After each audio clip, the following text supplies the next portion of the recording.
Shalom Bapak Ibu dan Saudara-saudari yang dikasihi Tuhan Yesus Kristus. Puji syukur kita masih diberi kesempatan untuk bersama-sama memasuki masa Raya Paskah tahun 2025 ini. Paskah merupakan waktu yang diberikan Tuhan bagi kita untuk bersama-sama merenungkan kembali kasih dan pengorbanannya yang besar. Penghayatan Paskah diawali dengan Rabu Abu yang merupakan panggilan untuk bertobat dan mempersembahkan hidup kita lebih sungguh lagi kepadanya. Panitia Paskah mengajak seluruh anggota jemaat dan juga simpatisan untuk bersama-sama mengambil bagian dengan cara berpuasa dan berpantang.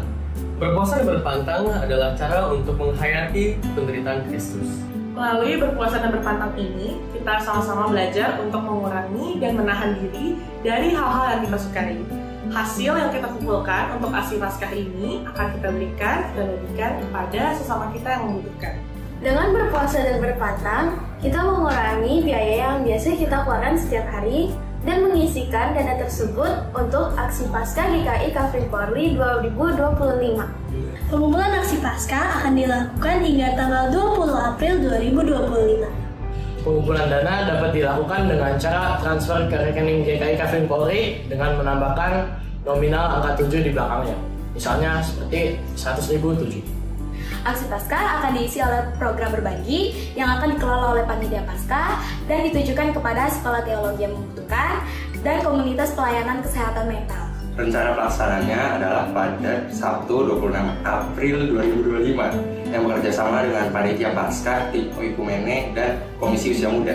Kiranya melalui aksi Paskah ini kita semakin dimampukan untuk meneladani pengorbanan Kristus Yesus dan menjadi berkat bagi sesama kita. Tuhan Yesus memberkati.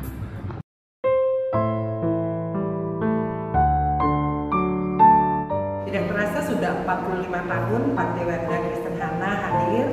Selamat ulang tahun untuk setiap orang yang terlibat dalam kehidupan Panti Werda Hana. Kiranya Hana terus bisa menjadi berkat melalui setiap pelayanan, melalui setiap keberadaan, dan kiranya nama Tuhan semakin dimuliakan. Selamat ulang tahun ke-45, Tuhan memberkati.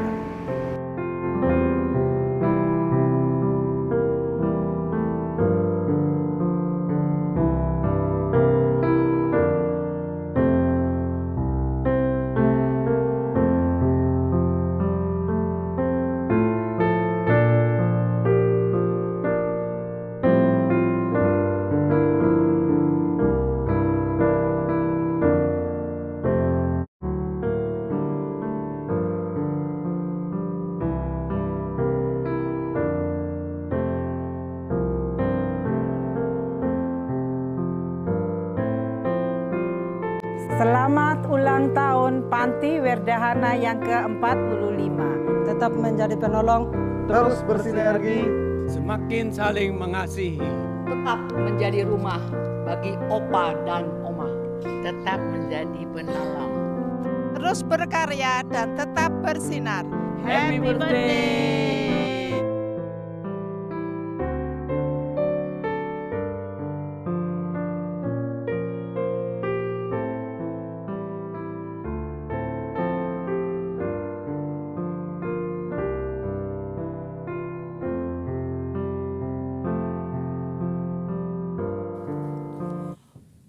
Umat terkasih, di tengah jalan hidup yang panjang dan berliku, datanglah kepada Yesus, Sang Mesias, Juru Selamat dunia.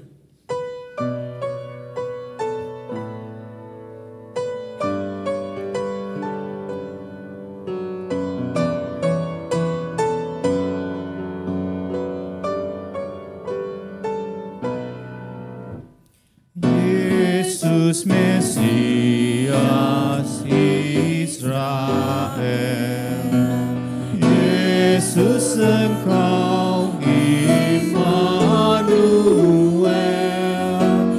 Yesus harapan dunia, Juru Selamat Dikaulah.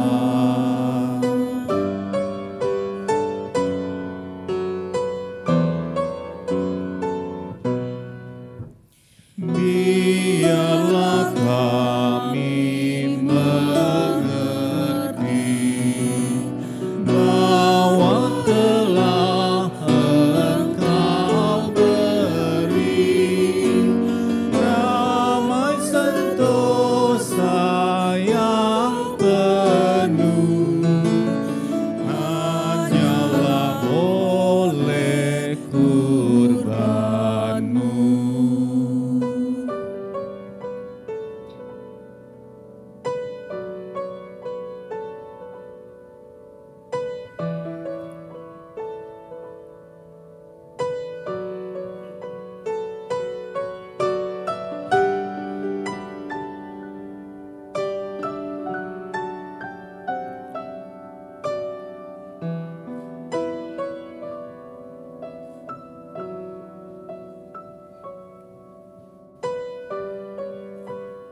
ajari kami kasih-Mu, juga memikul salib-Mu, rela bersaksi tak segan bahwa Engkaulah yang benar.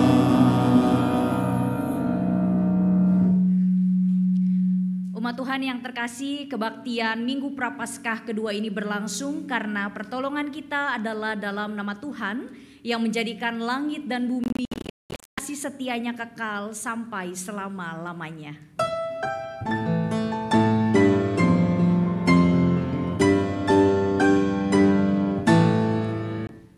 Amin, amin, amin.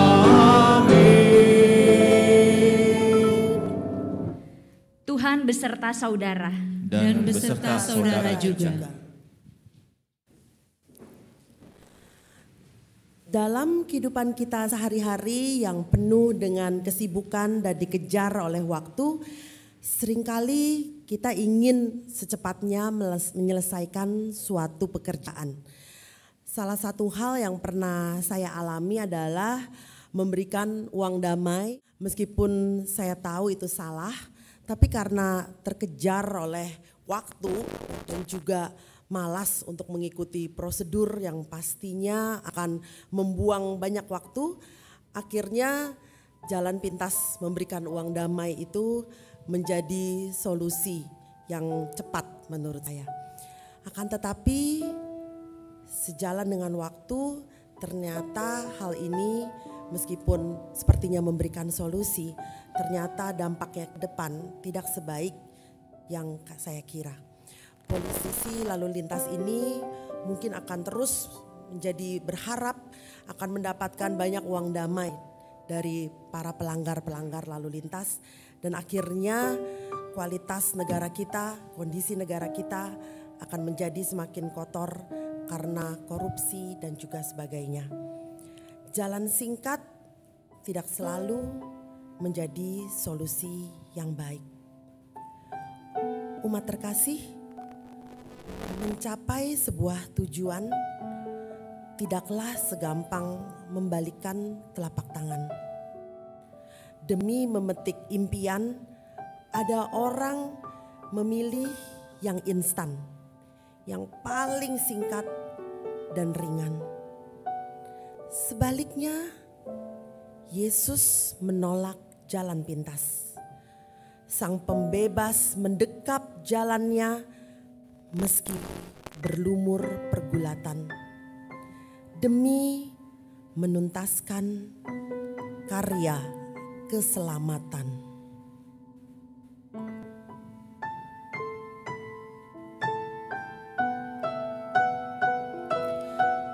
Apakah kita masih setia meneladani Yesus dalam jalan yang berlumur pergulatan? Renungkanlah.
Mari kita bersatu dalam doa.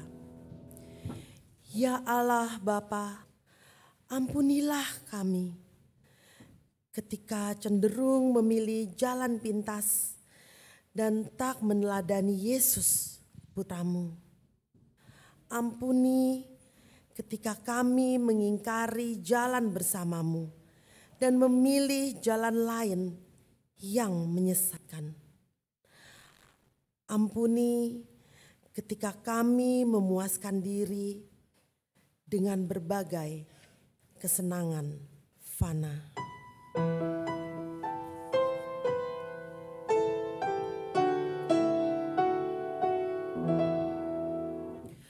Oh, ingat akan daku yang hilang tersesat, bertimbulah dosaku yang menekan berat, jalanmu ku lalaikan, hidupku bercela.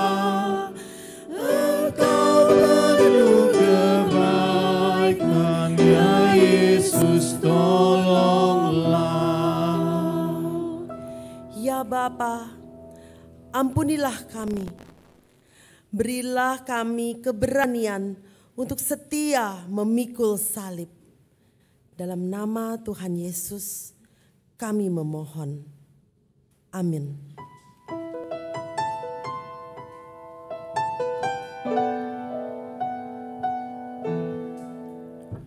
Kiranya kau sembuhkan hatiku yang sedih, sudilah menghapuskan dosaku yang keji. Ku rindu akan hidup yang suci mulia, hentikanlah tangisku ya Yesus, tolonglah.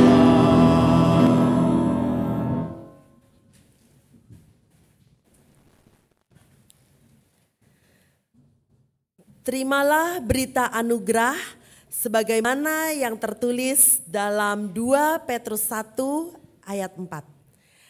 Dengan jalan itu Ia telah menganugerahkan kepada kita janji-janji yang berharga dan sangat besar, supaya olehnya kamu boleh mengambil bagian dalam kodrat ilahi dan luput dari kebinasaan yang ada dalam dunia akibat hawa nafsu. Di dalam Kristus engkau telah diampuni. Di dalam Kristus engkau pun telah diampuni. Hiduplah dalam damai dengan semua orang. Salam damai.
Karena Tuhan adalah juru selamat kita yang sudah menebus kita dari segala dosa dan membuat hidup kita menjadi damai dan tidak perlu merasa takut.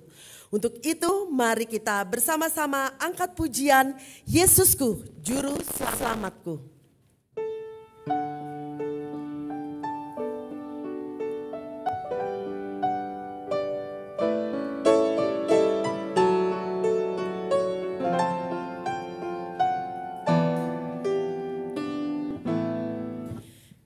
Yesusku juru selamatku, Tuhanku larisku, tumpuan pengharapanku dan perisai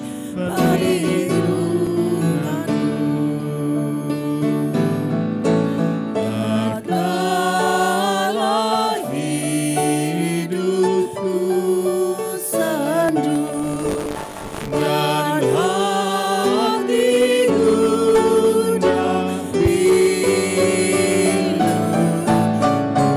Tuhanku Yesus ku seru dan jiwaku tenang dan teduh. Setiap langkahku maupun oleh Tuhanku, setiap hasratku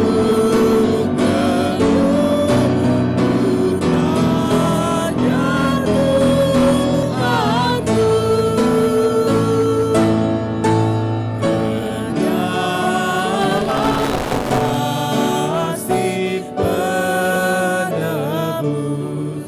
ku berserah selalu. Tiada lagi takutku walau hidup penuh seteru. Setiap langkahku dalam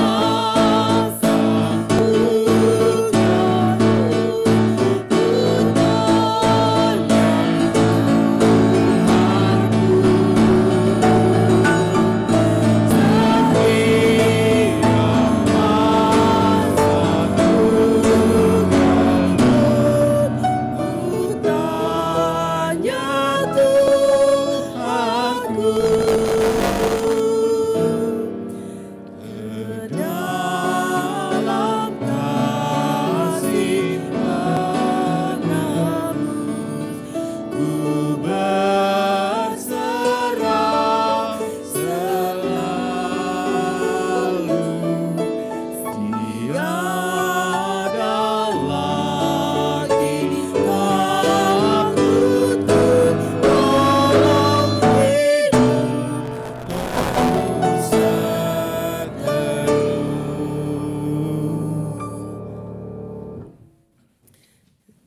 Saya persilakan untuk Kolintang Gloria untuk memberikan persembahan pujian.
Ada waktu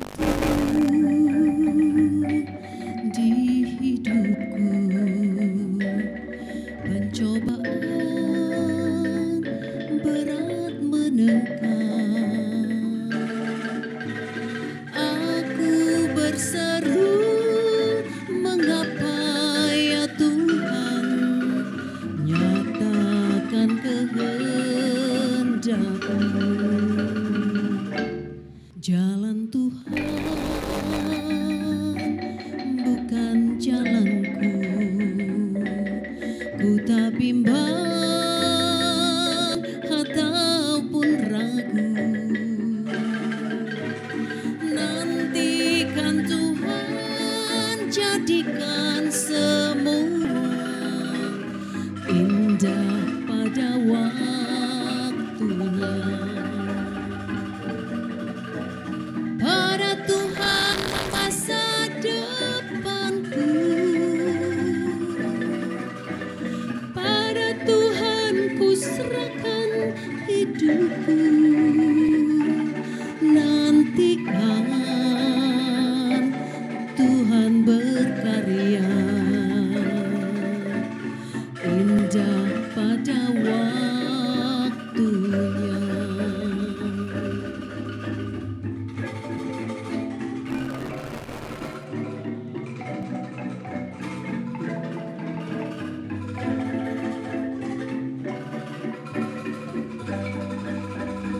Dalam kehidupan kita, berbagai masalah sering hadir dalam hidup kita.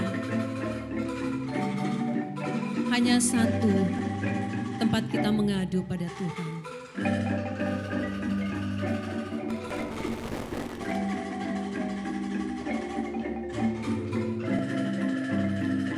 Jangan pergi ke tempat yang lain,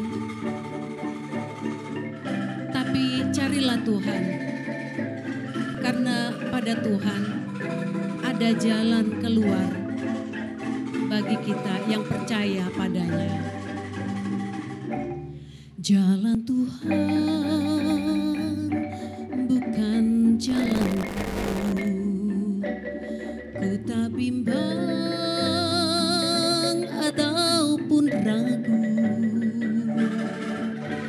Nantikan Tuhan jadikan semua indah pada waktunya. Pada Tuhan masa depanku, pada Tuhan ku serahkan hidupku. Nantikan Tuhan berkarya indah pada waktunya. Pada Tuhan masa depanku, pada Tuhan ku serahkan hidupku. Nantikan Tuhan berkarya indah pada waktunya. Indah pada waktunya.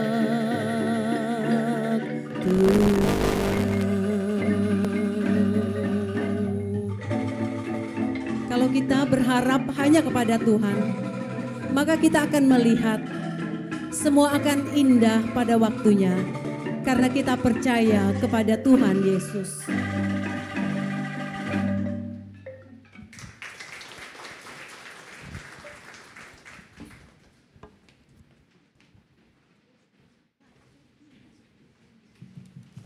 Tuhan memberkati Bapak Ibu untuk pelayanannya.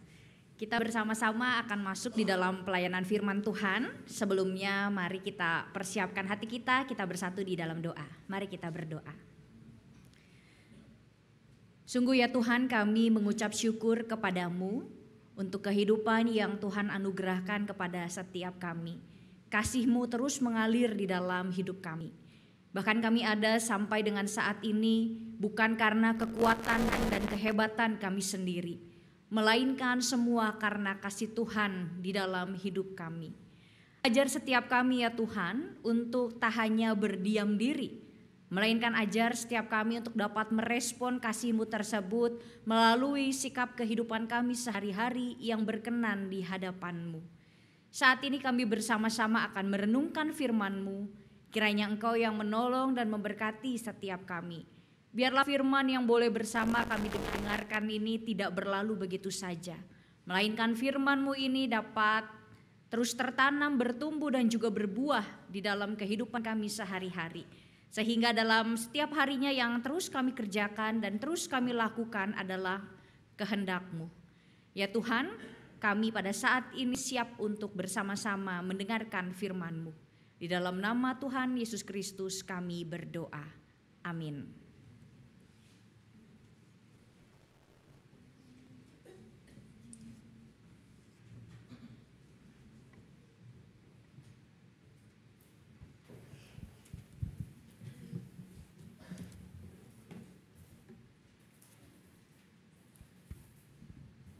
Pembacaan Alkitab menurut Kejadian 15 ayat 1 sampai 12, dilanjutkan ayat 17 dan 18. Kemudian datanglah firman Tuhan kepada Abram dalam suatu penglihatan. Janganlah takut Abram, akulah perisaimu, upahmu akan sangat besar. Abram menjawab, ya Tuhan Allah, apakah yang akan engkau berikan kepadaku? Aku akan meninggal tanpa mempunyai anak, dan yang akan mewarisi rumahku ialah Eliezer, orang Damsik itu. Kata Abram lagi, engkau tidak memberikan kepadaku keturunan, sehingga seorang hamba-Kulah yang akan menjadi ahli warisku. Namun datanglah firman Tuhan kepadanya, orang itu tidak akan menjadi ahli warismu, melainkan anak kandungmu. Dialah yang akan menjadi ahli warismu. Lalu Tuhan membawa Abram keluar serta berfirman, lihatlah ke langit dan hitunglah bintang-bintang.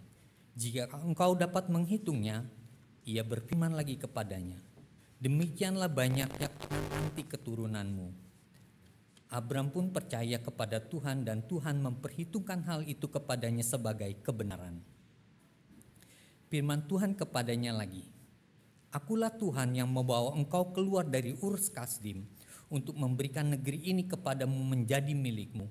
Kata Abram, ya Tuhan Allah, bagaimanakah aku tahu bahwa aku akan memilikinya? Firman Tuhan kepadanya, ambillah bagiku seekor lembu betina berumur 3 tahun, seekor kambing betina berumur 3 tahun, seekor domba jantan berumur 3 tahun, seekor burung tekukur dan seekor anak burung merpati. Semua itu diambilnya bagi Tuhan dan dibelahnya menjadi 2. Lalu bagian-bagian itu diletakkannya yang satu di samping yang lain. Tetapi burung-burung itu tidak dibelahnya. Ketika burung-burung pemangsa hinggap di atas daging binatang-binatang itu, Abram mengusirnya. Menjelang matahari terbenam, Abram tertidur lelap. Lalu gelap gulita yang mengerikan turun meliputinya. Ayat 17, ketika matahari terbenam dan kegelapan turun, terlihatlah perapian yang berasap dan seluruh sulu berapi lewat di antara potongan-potongan daging itu. Pada hari itu Tuhan mengikat perjanjian dengan Abram dan berfirman, kepada keturunanmu lah kuberikan negeri ini, mulai dari sungai Mesir sampai ke sungai Efrat, sungai yang besar itu. Demikianlah sabda Tuhan. Syukur kepada Allah.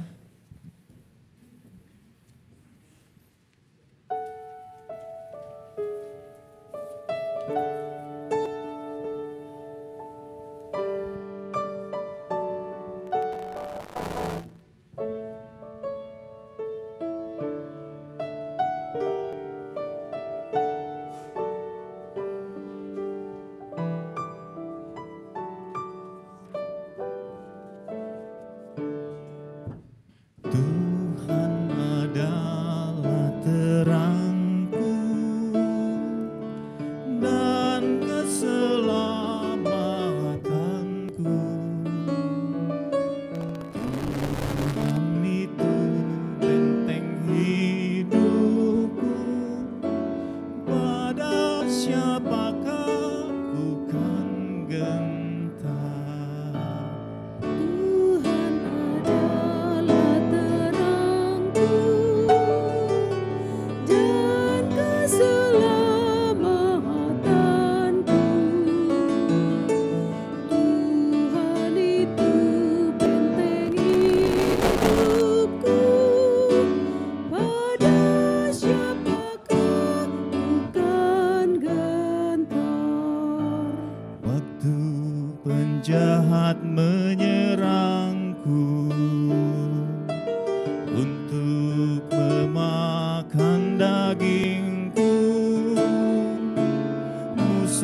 dan lawanku semuanya. Mereka sendiri yang jatuh, walau tentara mengepungku. Tidak akan takutlah hatiku, walau berperang melawanku. Sungguh percayaku tetap. Satu hal ku minta dari Tuhan, itulah yang aku ingini. Diam di dalam rumah Tuhan di sepanjang umur hidupku. Sungguh itu kerinduanku, tinggal diam dalam rumah Tuhan dan menyaksikan kemurahan-Nya dan menikmati bait-Nya. Tuhan adalah terangku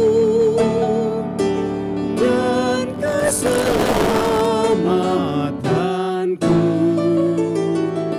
Tuhan itu benteng hidupku, pada siapakah bukan gentar. Karena pada waktu bahaya Ia melindungiku di pondoknya, disembunyikanku di kemahnya. Dia angkat ke gunung batu, ini tegaklah kepalaku. Hadapi musuh sekelilingku, ku mau beri kurban dalam kemahnya, sambil menyanyi bersorak. Tuhan dengarlah seruanku, kasihani dan jawablah aku. Hatiku mengikuti firman-Mu yang bersabda, cari wajah-Ku. Maka ku cari wajah Tuhan, jangan menolakku dengan murka, jangan membuang dan tinggalkanku. Allah, Kau penyelamatku. Tuhan adalah terangku dan keselamatanku. Tuhan itu benteng hidupku, pada siapakah ku kan gentar. Walau ayah ibu tinggalkanku, namun Tuhan pasti menyambutku. Tuntun aku di jalan yang rata, oleh karena seteruku. Janganlah Kau serahkan aku pada nafsu lawan-lawanku, karena telah bangkit menyerangku saksi dusta dan orang lalim. Sungguhlah hatiku percaya bahwa kelak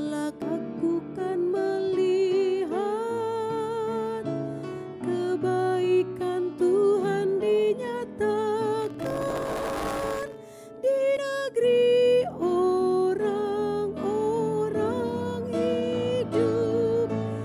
Jiwaku nantikanlah Tuhan, kuatkan dan teguhkan hatimu, kuatkan dan teguh hatimu. Amin, nantikan Tuhanmu. Tuhan adalah terangku dan keselamatanku.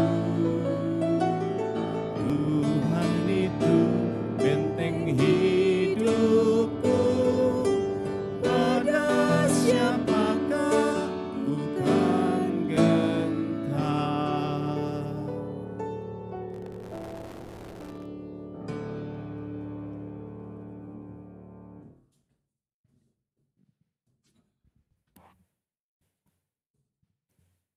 Pembacaan Alkitab menurut Filipi pasal 3 ayat 17 sampai dengan pasal 4 ayat 1.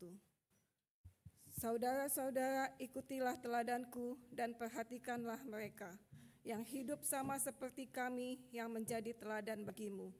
Sebab seperti yang telah kerap kali kukatakan kepadamu dan yang kunyatakan pula sekarang sambil menangis, banyak orang yang hidup sebagai seteru salib Kristus. Kesudahan mereka ialah kebinasaan, ilah mereka ialah perut mereka, kemuliaan mereka ialah aib mereka. Pikiran mereka semata-mata tertuju kepada perkara duniawi. Sebab kewargaan kita terdapat di dalam surga, dan dari situ juga kita menantikan Tuhan Yesus Kristus sebagai juru selamat, yang akan mengubah tubuh kita yang hina ini sehingga serupa dengan tubuhnya yang mulia, menurut kuasanya yang dapat menaklukkan segala sesuatu kepada dirinya. Karena itu, saudara-saudara yang kukasihi dan kurindukan, sukacitaku dan mahkotaku, berdirilah juga dengan teguh dalam Tuhan. Hai saudara-saudaraku yang terkasih, demikianlah sabda Tuhan. Syukur pada Allah. Injil Tuhan Yesus Kristus menurut Lukas pasal 13 ayat 31 sampai 35.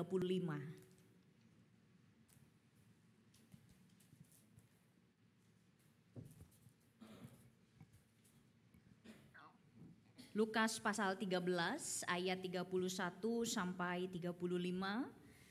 Pada waktu itu datanglah beberapa orang Farisi dan berkata kepada Yesus, "Pergilah, tinggalkanlah tempat ini, karena Herodes hendak membunuh engkau." Jawab Yesus kepada mereka, "Pergilah dan katakanlah kepada si rubah itu, aku mengusir setan dan menyembuhkan orang pada hari ini dan besok, dan pada hari yang ketiga aku akan selesai. Tetapi hari ini, besok, dan lusa aku harus meneruskan perjalananku, sebab tidak mungkin seorang nabi dibunuh di luar Yerusalem. Yerusalem, Yerusalem, yang membunuh nabi-nabi dan melempari dengan batu orang-orang yang diutus kepadanya. Berkali-kali aku ingin mengumpulkan anak-anakmu, sama seperti induk ayam mengumpulkan anak-anaknya di bawah sayapnya, tetapi kamu tidak mau. Sesungguhnya rumahmu ini akan ditinggalkan. Namun aku berkata kepadamu, kamu tidak akan melihat aku lagi sampai pada saat kamu berkata, terpujilah dia yang datang dalam nama Tuhan." Demikianlah Injil Tuhan kita Yesus Kristus. Berbahagialah setiap kita yang mendengarkan firman Allah dan yang memeliharanya. Hosana.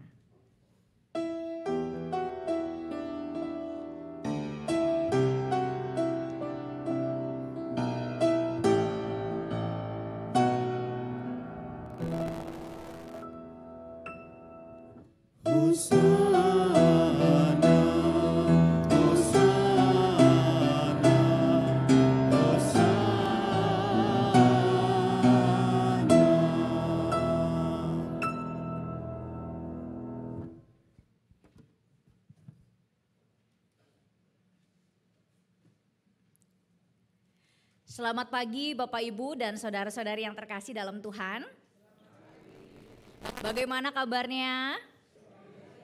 Baik-baik, puji Tuhan. Saya berdoa kiranya Bapak, Ibu, dan saudara-saudari semua di sini dalam keadaan yang sehat, berlimpah sukacita, dan juga dipenuhi damai sejahtera Tuhan. Amin. Bapak, Ibu, dan saudara-saudari serta Oma Opa, ini kali pertama saya melayani kebaktian umum di GKI Kafling Polri ini. Jadi tidak lengkap rasanya kalau tidak memperkenalkan diri terlebih dahulu. Tapi saya mau perkenalan dirinya pakai pantun. Jalan-jalan ke Pasar Pari, di sana ketemu dengan Ibu Tuti.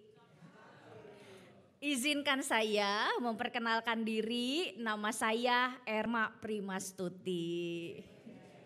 Salam kenal Bapak, Ibu, dan saudara-saudari. Ini yang ngejawab cakep ketahuan ya tahun-tahun berapa gitu ya. Suka pada nonton Lenong Bocah. Salam kenal Bapak, Ibu, Oma Opa, dan saudara-saudari yang terkasih. Saya Erma dari GKI Gading Serpong. Salam dari Jemaat GKI Gading Serpong untuk jemaat di GKI Kafling Polri ini.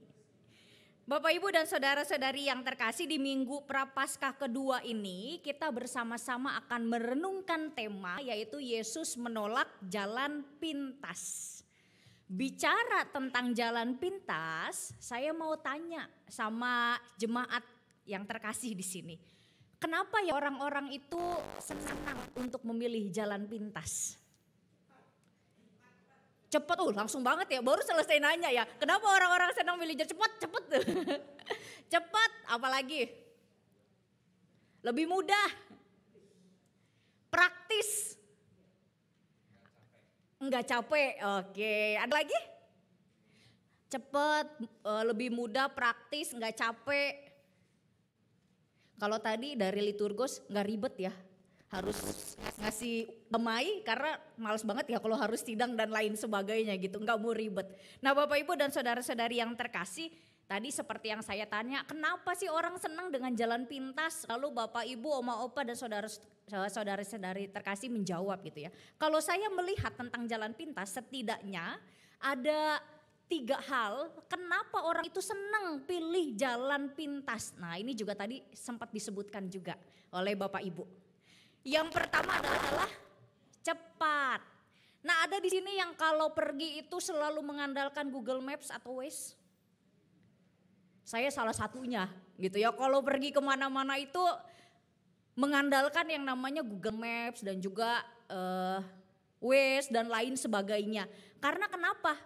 Karena nggak tahu jalan gitu ya. Terus biasanya kalau kita buka, saya lebih sering pakai Google Maps. Kalau kita pakai Maps itu biasanya ketika kita klik ada berbagai jalan yang bisa kita pilih gitu ya. Tinggal ada waktu-waktunya gitu. Kemudian ada yang lewat jalan ini, lewat jalan itu. Terus pilihannya ya mau tol yang mana, mau pilih tol yang lebih mahal, jalannya lebih cepat gitu ya. Atau mau tol yang biasa, jalannya lebih lama dan lain sebagainya. Kalau kita pakai Maps menawarkan 2 atau 3 jalan biasanya. Biasanya kita pilih jalan yang mana Bapak, Ibu kalau kita pakai Google Maps atau Waze?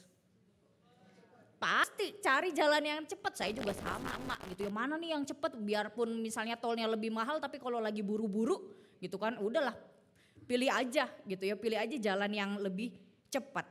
Nah karena ada orang juga yang merasa bahwa waktu saya itu berharga. Jadi saya nggak mau menyia-nyiakan waktu di jalanan berlama-lama macet dan lain sebagainya. Akhirnya saya pilih aja lah jalan yang cepat, nggak mau lama-lama. Nah itu salah satu alasan orang pilih jalan pintas karena pengennya cepat. Lalu kedua, tidak mau ribet. Kayak tadi ya kesaksian liturgos ini sejalan. Pengen damai aja akhirnya ya udahlah biar cepat. Karena males lah kalau misalkan nanti harus urusan dengan polisi dan lain sebagainya. Kalau bisa gampang, kenapa harus cari yang susah? Ngapain harus cari yang ribet? Kalau bisa gampang. Nggak jarang, zaman sekarang juga banyak orang yang memilih jalan pintas. Salah satunya dengan sekarang lagi heboh sekali itu korupsi Bapak Ibu ya. Kalau kita lihat berita begitu banyak sekali berita-berita tentang korupsi. Ada orang yang rela untuk melakukan korupsi. Karena gak mau berusaha atau tergoda dengan yang instan. Kalau bisa dapat yang cepat, kenapa harus usaha lebih keras? Kenapa harus berjuang? Lebih baik memilih untuk korupsi aja misalnya salah satunya gitu. Karena nggak mau ribet, kerja keras, akhirnya sikut kanan, sikut kiri, jatuhin rekan sekerja. Demi apa? Demi jabatan. Saya nggak peduli sama orang lain gimana, yang penting saya naik jabatan atau manipulasi data. Kalau berani manipulasi data, kamu nanti naik ya jabatannya. Nggak mau ribet, nggak mau berusaha. Pilih jalan pintas tersebut. Lalu yang ketiga, orang pilih jalan pintas itu karena nampak menjanjikan di awal. Namanya jalan pintas, ya nampak menjanjikan di awal. Nah misalnya saja zaman sekarang banyak orang yang mudah tergiur dengan peminjaman online atau pinjol. Nampak menjanjikan di awal gitu ya yang namanya pinjol. Tapi gimana lunasinnya? Wah mati-matian, terjerat karena pinjol tersebut. Itu salah satunya. Nampak menjanjikan di awal indah menyenangkan. Tapi ternyata terseok-seok untuk melunasinya atau untuk melakukannya. Setidaknya 3 hal ini Bapak Ibu, orang tuh pilih jalan pintas cepat, gak mau ribet. Nah nampak menjanjikan di awal itu baik. Bapak Ibu dan saudara-saudari, hari ini kita bersama-sama akan melihat Tuhan Yesus. Apa yang akan Tuhan Yesus lakukan? Tuhan Yesus diperhadapkan di sebuah persimpangan di dalam karya pelayanannya. Diperhadapkan dengan 2 jalan, pilih jalan pintas atau pilih jalan yang semestinya Tuhan Yesus lakukan. Nah jalan pintas seperti apa yang diperhadapkan oleh Tuhan Yesus? Bukan hanya kita aja yang diperhadapkan dengan jalan pintas. Tuhan Yesus juga diperhadapkan dengan jalan pintas. Jalan pintas seperti apa? Saat Tuhan Yesus sedang berkarya di tengah-tengah umat, beberapa orang Farisi ini memperingati Tuhan Yesus untuk pergi meninggalkan kota. Mereka bilang bahwa Herodes itu akan membunuh Tuhan Yesus. Nah seperti yang dilakukan Herodes sebelumnya. Sebelumnya Herodes membunuh siapa Bapak Ibu? Yohanes Pembaptis. Dia akan melakukan itu juga kepada Tuhan Yesus. Nah kalau kita lihat orang Farisi ini belum tentu dia juga baik gitu ya sama Tuhan Yesus, mengatakan udah pergi dari sini karena Herodes akan membunuhmu. Nah bisa jadi juga orang Farisi dan juga Herodes di sini bersekongkol karena mereka sama-sama nggak suka dengan pelayanan Tuhan. Karena nama Tuhan kan semakin orang tahu, semakin tersiar nama Tuhan. Akhirnya nama mereka lama-kelamaan semakin redup. Dan Herodes juga takut gitu ya kalau jabatan dia dan lain sebagainya atau kekuasaan dia akhirnya direnggut oleh Tuhan Yesus. Yesus mendapat ancaman dari orang-orang yang tidak menyukainya. Berat sekali karya Tuhan Yesus. Berbuat baik tapi justru gak disukain sama orang-orang yang ada di sekitarnya. Ancaman yang diberikan kepada Yesus membuktikan bahwa keberadaan Yesus itu tidak diterima oleh semua pihak. Terutama, ini malah terutama ya, kehadiran Yesus nggak diterima oleh para pemuka agama dan juga para petinggi. Yesus juga menyadari bahwa berbagai tantangan dan penderitaan itu akan ada di hadapannya. Nah namun apapun tujuan dan juga motivasi dari orang Farisi dan Herodes menggunakan sebuah ancaman, pergi dari sini kalau enggak engkau akan dibunuh. Apapun motivasi dan juga tujuan yang dilakukan oleh orang Farisi dan Herodes tersebut, ternyata Yesus sama sekali tidak gentar dengan ancaman tersebut. Yesus tidak memilih jalan pintas untuk pergi atau kabur. Tetapi Yesus memilih jalan penderitaan. Dia gak pilih jalan pintas yang lebih cepat atau gak pilih untuk menerima cawan pahit itu. Tetapi Yesus tetap teguh. Dia memilih jalan penderitaan. Yesus gak pergi begitu saja ketika diancam. Yesus mengatakan bahwa ia akan tetap melakukan pelayanannya. Mengusir setan, menyembuhkan orang sakit, dan juga memberikan pengajaran. Herodes itu tidak punya kendali atas hidup Yesus. Herodes itu tidak bisa mengatur perjalanan hidup Tuhan Yesus. Dan tidak bisa membatasi karya Tuhan. Di ayat ke-32, Yesus justru merespon demikian. Katakan kepada si rubah itu. Nah, kalau rubah ini identik dengan hewan yang licik gitu ya, hewan yang lihai, hewan yang kejam. Jadi Tuhan Yesus pun tahu sebetulnya maksud Herodes itu seperti apa. Dan katakan kepada si rubah itu bahwa ya Tuhan tidak akan melakukan apa yang seperti dikatakan oleh Herodes dan juga orang-orang Farisi. Bapak, Ibu, dan saudara-saudari yang terkasih, Yesus sebetulnya memang akan pergi dari wilayah kekuasaan Herodes setelah selesai melakukan pelayanannya. Tapi Yesus pergi bukan karena perasaan takut karena dapat ancaman dari orang lain, atau merasa gentar karena ia akan dibunuh.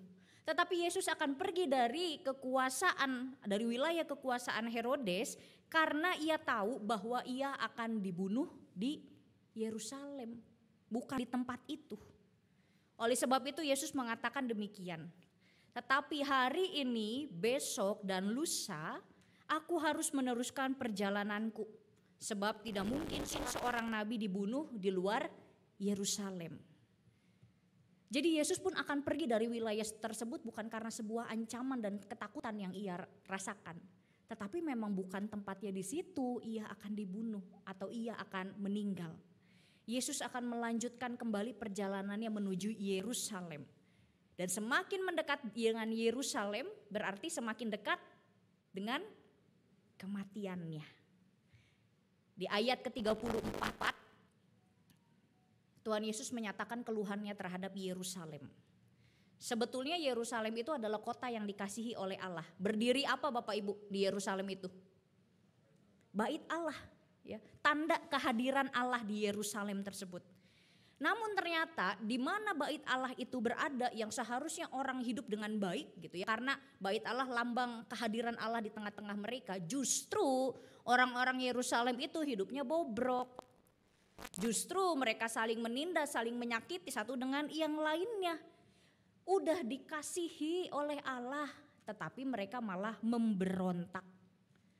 Yesus berkata demikian, berkali-kali aku ingin mengumpulkan anak-anakmu sama seperti induk ayam mengumpulkan anak-anak di bawah kepak sayapnya, tetapi kamu tidak mau. Sederhananya berkali-kali Allah menyatakan kasih-Nya, ingin membagikan kasih-Nya melalui utusannya para nabi, ingin melindungi, ingin merangkul. Seperti gambar ini Bapak Ibu, seorang induk ayam, dia gak rela ya anak-anaknya kena hujan atau gak rela dimangsa oleh binatang buas, dia dengan kepakan sayapnya, dia lindungin itu anak-anaknya.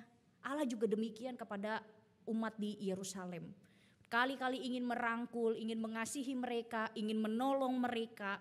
Tetapi kenyataannya nabi-nabi yang menjadi utusan Allah justru ditolak, dibenci, dilempari batu, bahkan dibunuh.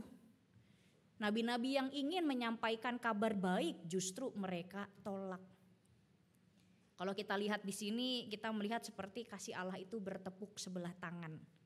Dikasihi malah menolak, dijaga malah memberontak, disayangi justru balik mengkhianati. Keluhan Yesus tersebut disambut dengan penghukuman yang akan orang-orang Yerusalem ini terima. Di ayat 35, Yesus mengatakan sesungguhnya rumahmu ini akan ditinggalkan. Rumahmu itu merujuk kepada keadaan bangsa Yerusalem yang kelak akan mengalami kehancuran dan juga tercerai-berai.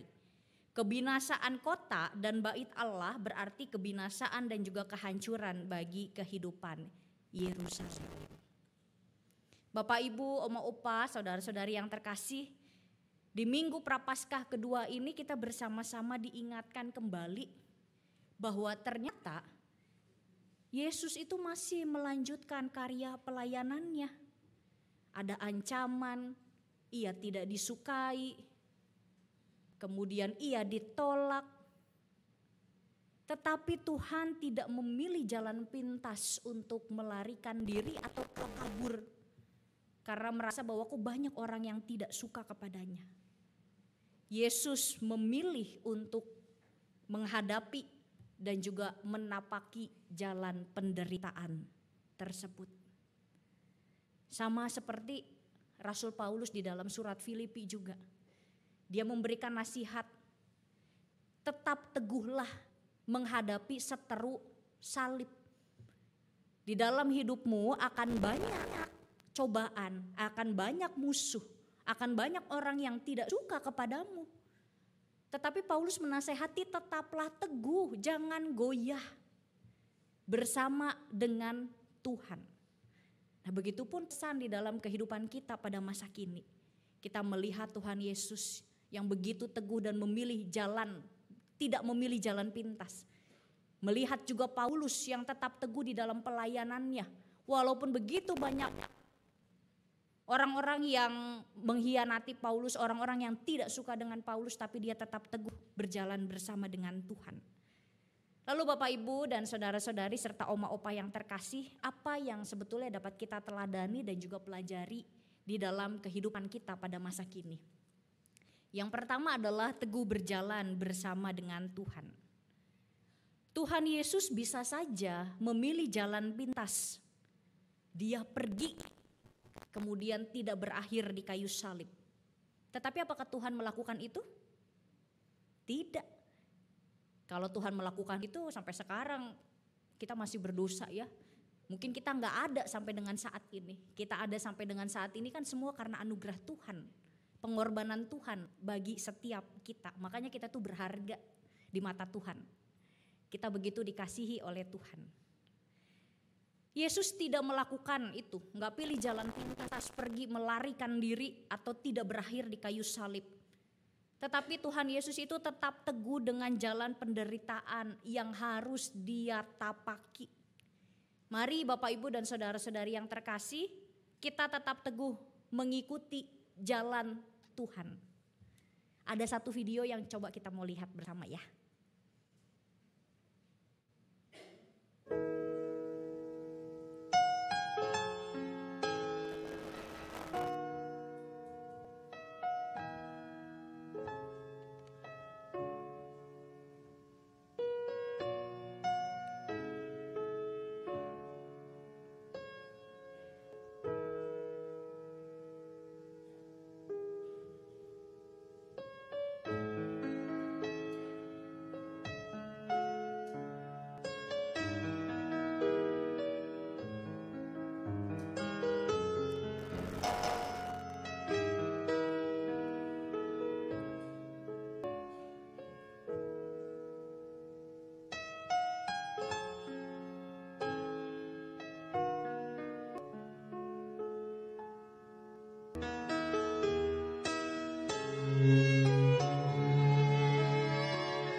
Ya, Bapak Ibu dan saudara-saudari yang terkasih, berjalan bersama dengan Tuhan itu nggak mudah.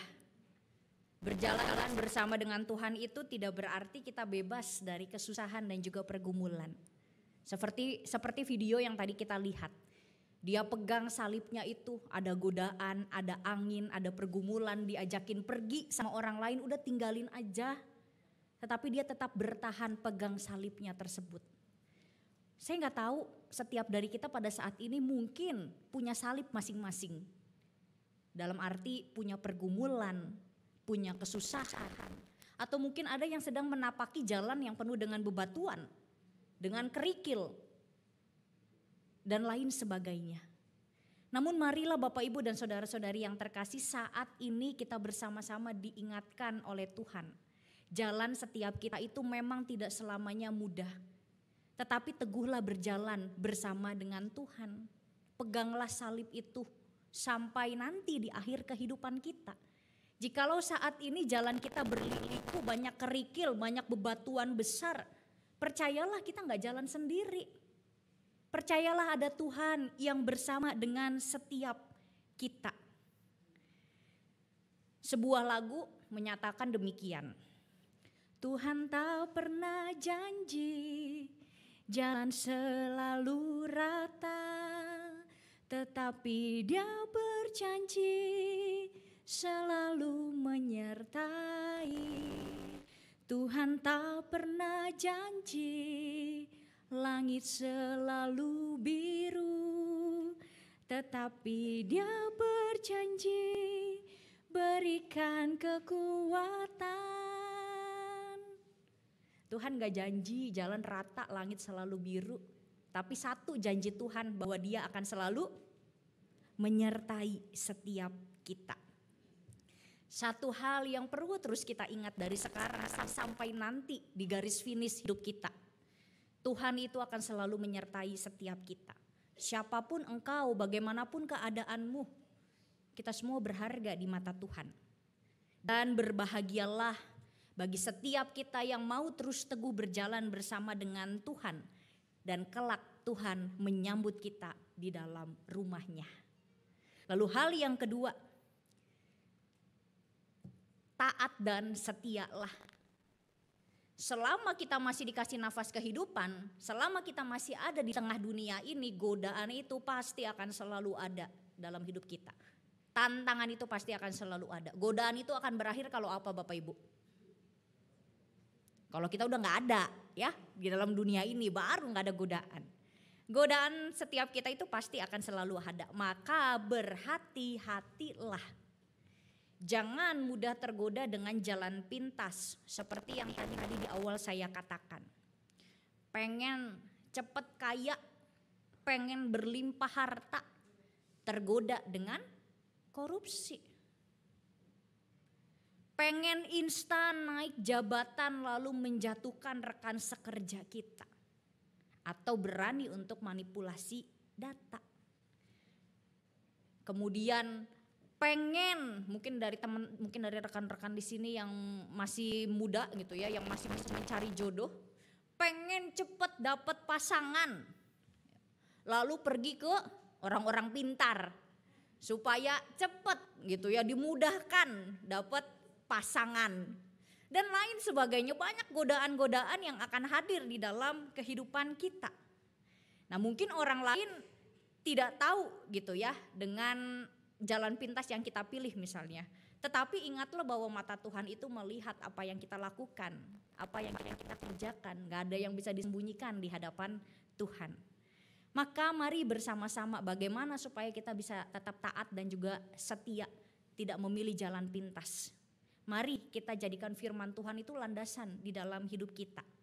Berelasilah terus dengan Tuhan, dalamilah firman Tuhan.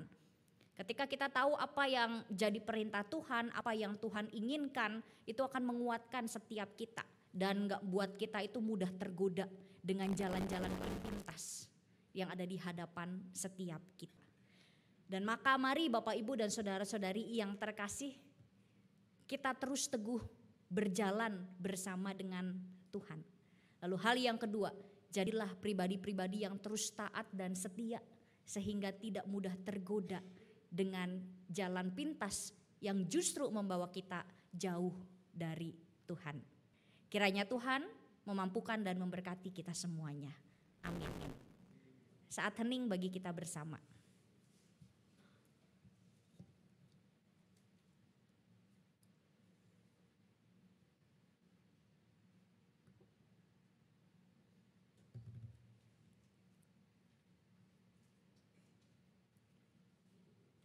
Amin.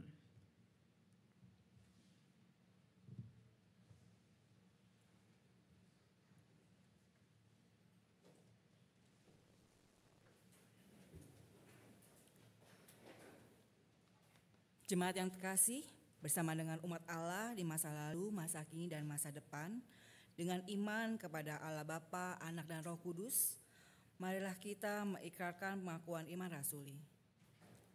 Aku percaya kepada Allah, Bapa yang Maha Kuasa, Khaalik langit dan bumi, dan kepada Yesus Kristus, Anak yang tunggal Tuhan kita, yang dikandung daripada Roh Kudus, dari enak darah dan Maria, yang berita sengsara di bawah pemerintahan Pontius Pilatus, disalibkan, mati dan dikuburkan, turun dalam kerajaan maut. Pada hari yang ketiga, bangkit pula dari arah orang mati, naik ke surga, duduk sebelah kanan Allah, Bapa yang Maha Kuasa, dan yang sana akan datang untuk menghakimi orang yang hidup dan yang mati. Aku percaya pada Roh Kudus, gereja yang kudus dan am, persekutuan orang kudus, pengampunan dosa, kebangkitan orang mati dan hidup yang kekal.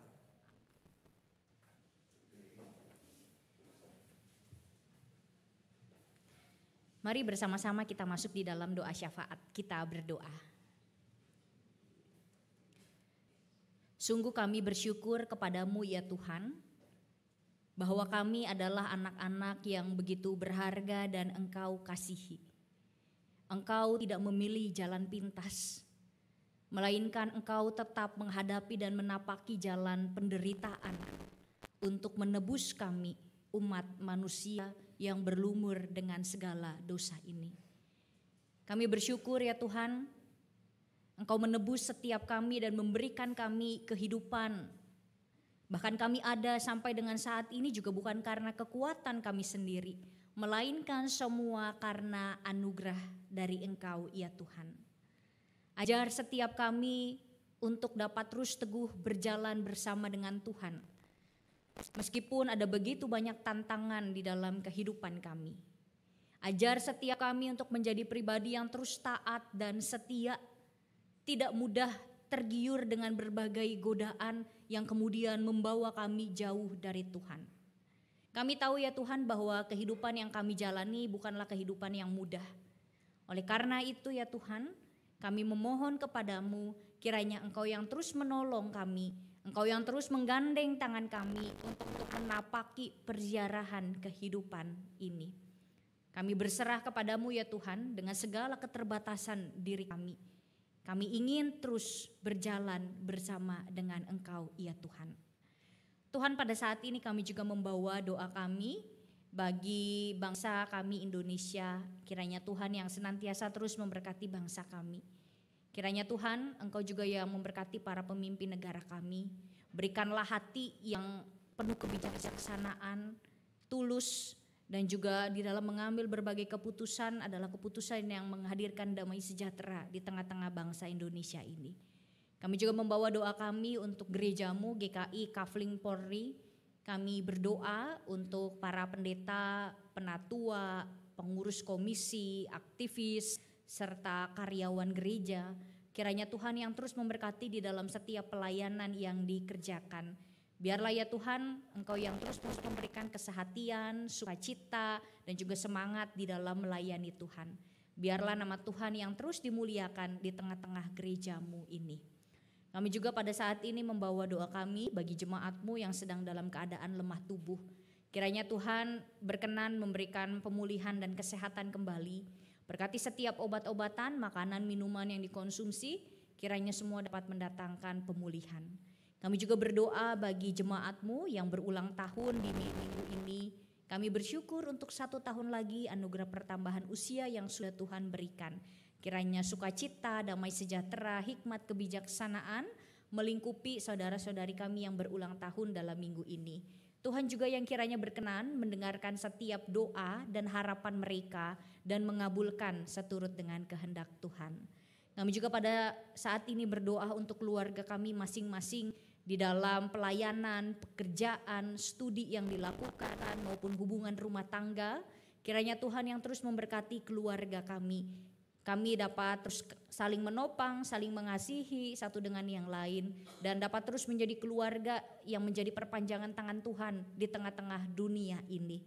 Tuhan juga kiranya memberkati keluarga kami, biarlah dimanapun Tuhan menempatkan keluarga kami dapat terus menjadi berkat bagi orang-orang yang ada di sekitar kami. Kami juga pada saat ini ya Tuhan membawa doa kami untuk setiap pergumulan kami masing-masing. Tuhan yang tahu apa yang saat ini kami rasakan, pergumulan apa yang saat ini kami hadapi. Kami memohon kepadamu ya Tuhan, berikanlah kami kekuatan untuk menghadapinya. Tolonglah kami ya Tuhan, kiranya ada titik terang dari setiap pergumulan yang kami rasakan ini. Dan biarlah di dalam setiap pergumulan ini kami tidak melupakan Tuhan, melainkan kami dapat terus bersandar sepenuhnya kepada Tuhan. Sebab kami tahu kami punya Tuhan yang hidup, Tuhan yang selalu memimpin dan menyertai setiap kami, dan biarlah kami dapat terus percaya dan bersandar sepenuhnya kepada Tuhan. Dan pada akhirnya ya Tuhan, kami mau menyerahkan seluruh kehidupan kami ini ke dalam tangan kasih dan pimpinan Tuhan. Kiranya Tuhan yang terus membimbing dan memberkati setiap kami. Inilah ya Tuhan setiap doa kami naikkan hanya ke dalam tangan penyertaan-Mu saja yang telah mengajarkan kami berdoa. Bapa kami yang ada di sorga, dikuduskanlah nama-Mu, datanglah kerajaan-Mu, jadilah kehendak-Mu di bumi seperti di sorga. Berilah kami pada hari ini makanan kami yang secukupnya, dan ampuni kesalahan kami seperti kami ampuni yang lain, dan jauhkan kami dari pencobaan, lepaskanlah kami dari yang jahat.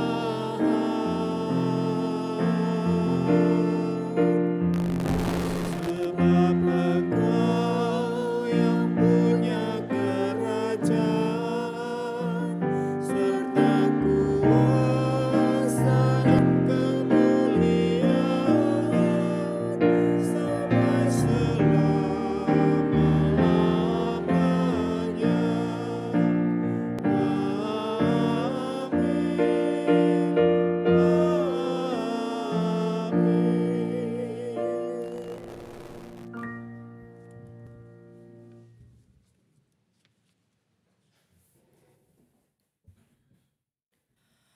Marilah kita menyatakan syukur atas penyertaan Tuhan dalam melewati pergumulan dunia. Firman Tuhan dalam Yesaya 12 ayat 4 kata, pada waktu itu kamu akan berkata, bersyukurlah kepada Tuhan, panggillah namanya, beritahukanlah perbuatannya di antara bangsa-bangsa, masyurkanlah bahwa namanya tinggi luhur. Kita akan menaikkan lagu persembahan dari KJ 29.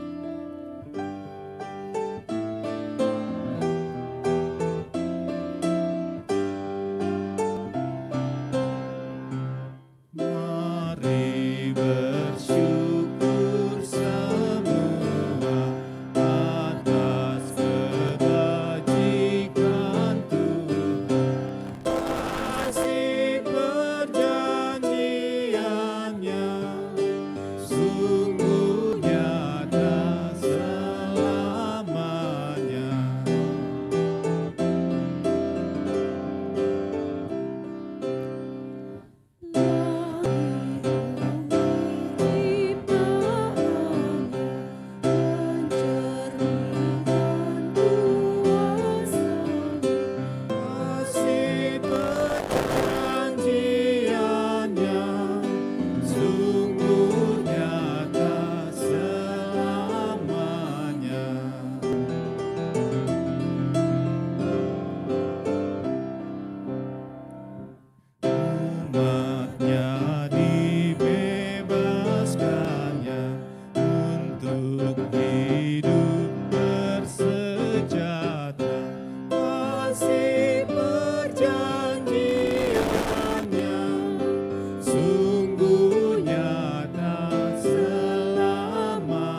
Mari kita berdoa.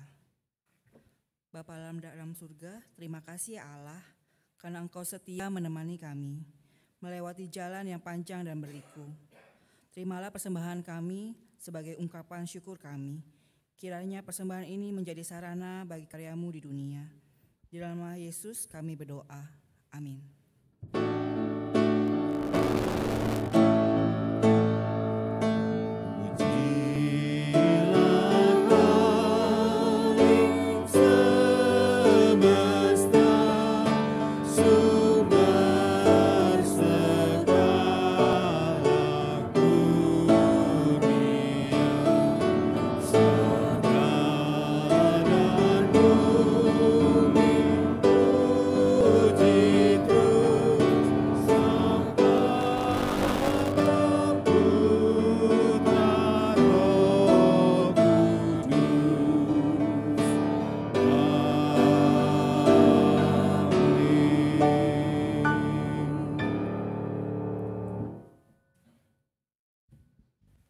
Umat terkasih, setialah melangkah sekalipun perjalananmu panjang dan berliku. Yakinlah ada Yesus sang pahlawan besar.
Yang terkasih, arahkanlah hatimu kepada Tuhan.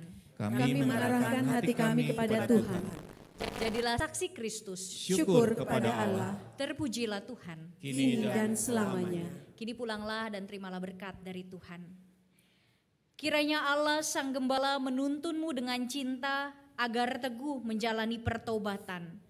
Kiranya Kristus Sang Anak Domba menginspirasimu untuk berkurban demi kehidupan. Kiranya Roh Kudus Sang Penolong memampukanmu untuk hidup dalam kesalehan sejati. Kemuliaan bagi Allah Bapa, Anak dan Roh Kudus dari sekarang sampai selama-lamanya.